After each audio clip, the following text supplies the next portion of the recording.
last speaker of the afternoon, which we can follow with a short question period on any topic you like afterwards. The last speaker is Ricardo Dal Farra, who will speak on electroacoustic composition with acoustic. And do you have the file? Yep. Thank you. Thank you. Hi. I was just remembering that in spite of my perfect English, neutral, no accent, I was not born here. In spite, you can think that because of the English I was born here. But what I was really want to say is that when I was living in Argentina, I was remembering that I still have tons of eContacts there, paper-based. So that was from many years ago. So I was like receiving a lot of the eContacts journals on the post with a lot of interesting information, and then with the CC list was created. That was like a major thing, especially when you are not in this part of the world. That was really a great source of information. Even I was member of the CEC when, I don't know now, but when I was outside from Canada, I was member for a number of years from the community too. And it was like a really important, interesting reference for many, many years. So I'm going to bring some music, and I'm going to play a number of files. And in fact, the short excerpt I'm going to play first is from 1986, so it's 25 years old.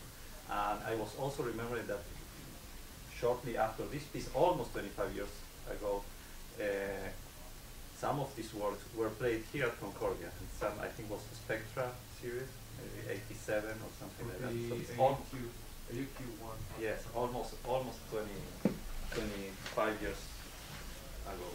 So I want to play different examples using different techniques and how we were doing these kind of things, and what kind of limited resources, as Kevin was saying before, limited resources we were using for a number of different things. If we hear the first example is just live electronics with a guitar and a couple of processors, and that's it. The first one. It's 1 minute.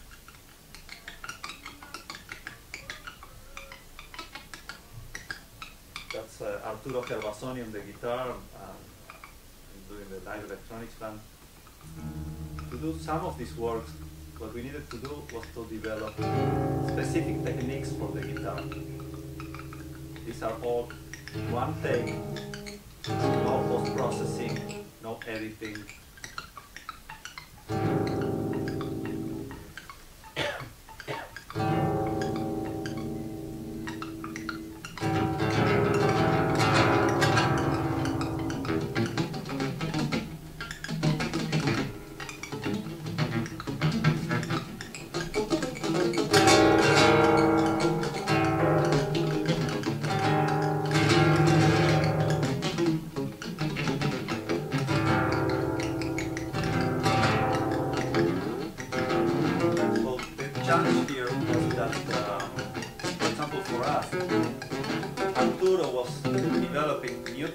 Extended techniques, because there is no way to play usually these kind of clicks and strumming the guitar at the same time, and that's what's going on here. We have and we have certain strings here and some strings here, and this was all done live.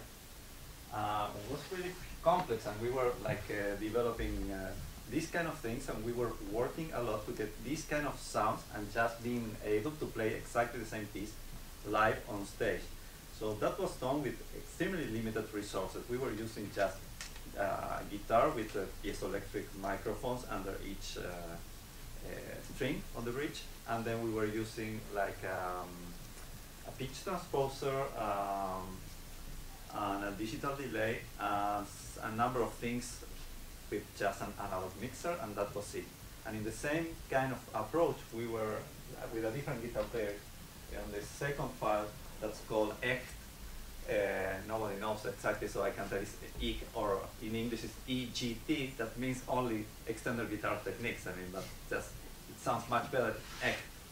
So we were doing this with Peter Söderberg, that's in Sweden, and we were using always trying to use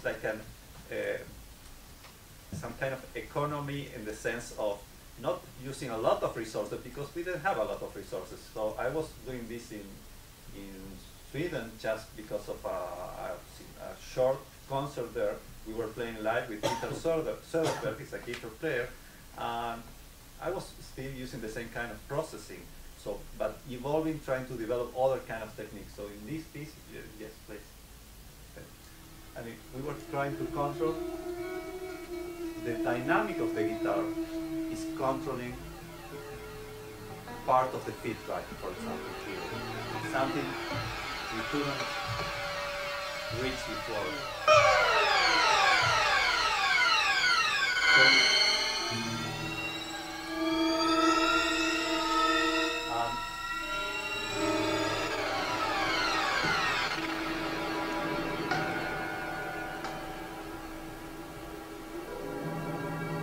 This again is live, no processing after, no editing.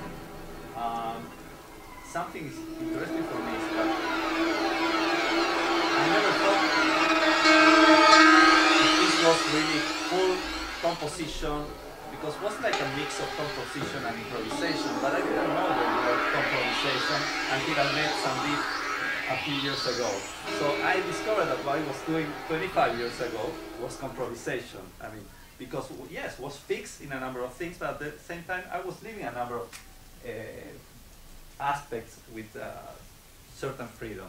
And in the same way, I started to work both with traditional instruments from Latin America and also with other instruments from other parts of the world. And then I was doing a piece, this is early 90s, with, again, different techniques and more or less always the same kind of possibilities in terms of processing, because of certain kind of limitation.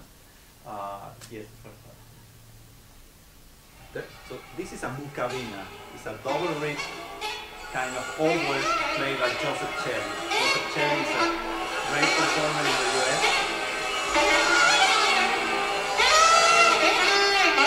All is mucavina sound.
Because he was doing this recording in a studio, so he was doing like pixel media and mucavina, but really in the way it's produced, the fixed part was done live.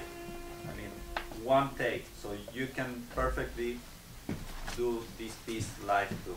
And following the same idea, and I was talking yesterday on the class of EA composition here, about that most of the people is using today, I mean, at least when you are at the student level, I mean, almost everyone is using like sequencers or digital audio recording software, etc. But many times you can't do whatever you want to do with those kind of things. Like most of the things that we are using around is based on Pro Tools or based on Logic Audio or mixing of this kind of approaches.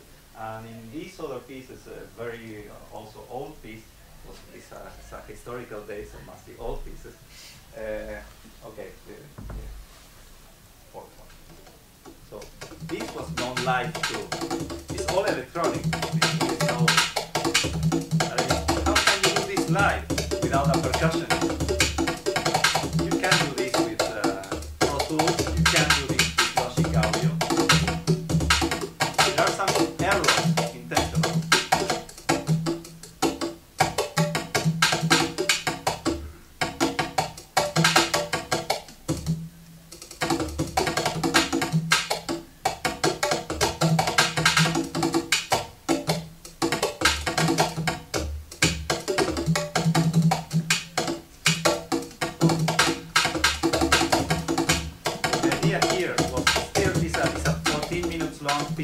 big installation in the Biennale of Sao Paulo that is 150 meters by 50 meters, 24 speakers, was really great. A lot of reverb, that was the problem, so the piece was almost non-recognizable when because of they told me, well, it's 7 seconds of reverb. Finally was, I don't know, like infinite reverb. Anyway, that's another story. But the problem here is that you have still a lot of nuances and even human errors here, and there is, it's all in real time. And I'm sure some of you, at least depending of the ages, and I'm not going to point anyone here, but if you remember the M software, just M. So I was doing this with M live.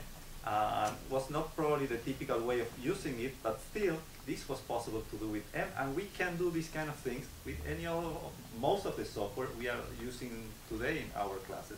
So yes, we have been giving a lot of steps forward, but I mean in some way we are limiting certain kind of approaches in creating music. Few more examples. I mean, can you play a little bit of 5? Yeah, There is something this is Chris Mann, Sound Point, and you were talking about this. Sound Point from Australia. And Larry Polanski from Dartmouth College. Can you hear me? Larry Polanski from the Dartmouth College was proposing a worldwide project. This was almost early stages of internet and broadband, and we are talking about 96. So he was sending this file all around the world, and many composers doing something with this piece. 1 minute pieces. But he was send me the DAT tape, the DAT tape, and I will put this file, and you will compose the music. Yes, so he was not in the Dartmouth College. He was in Australia, but when the DAT tape arrived, he was not in Australia, he was in Indonesia. So the piece was called Words Through the World. It's like a kind of piece, an homage to Nancaro, because it's like a double canon, and you can hear like time stretching and compressing going in both directions, like a crossed canon. I met many years ago at the same time Nancaro and Kay, and that was like a great opportunity. And I was a lot involved with Nancaro music and going to Mexico, etc., etc. So also these kind of things where when I was experimenting a lot with time stretching, and to do this kind of work was taking me like was the first time I was leaving the file on the computer, maybe like a 5 seconds file, leaving it for forever, and then the morning after I said, oh no, that's terrible, okay, let's start all over again, it's really bad.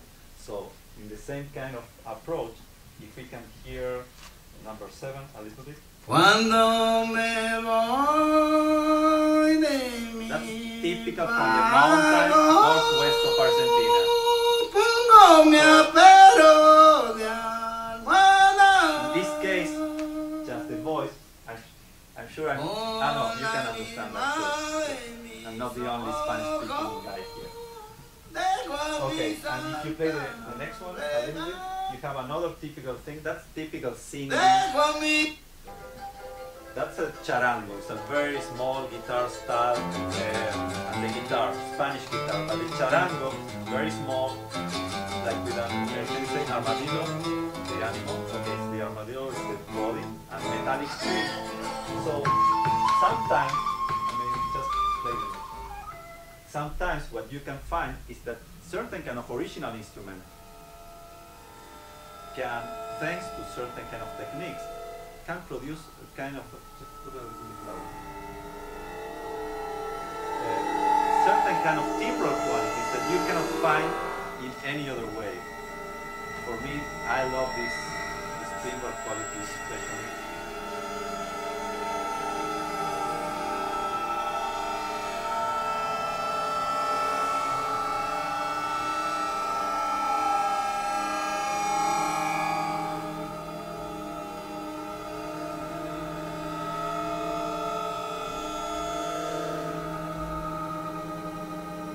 Sound we were listening to was really first that instrument, and now it's the voice of that guy that we were listening before. first part with that texture, unbelievable texture. I love that sound really. And the only way I could have such a dynamic and the timbre evolving in that special way was with the last file I have. Is again this instrument we were listening before. It's just that extended 36 times. It's a full world of things, an unbelievable world of things inside that. I just want to finish saying something about an academic. He's a scientist that works a lot with science and art in Spain. The name is Jorge Wagensberg, and he's doing like a lot of work around how to define science and how to define art and what is the research and knowledge in art and science, etc. And he talks about that art is a form of knowledge based on a communicability principle of complexities, not necessarily intelligible. It's complex. Yes. So again, it's a form of knowledge based on communicability principles of complexities, not necessarily intelligible.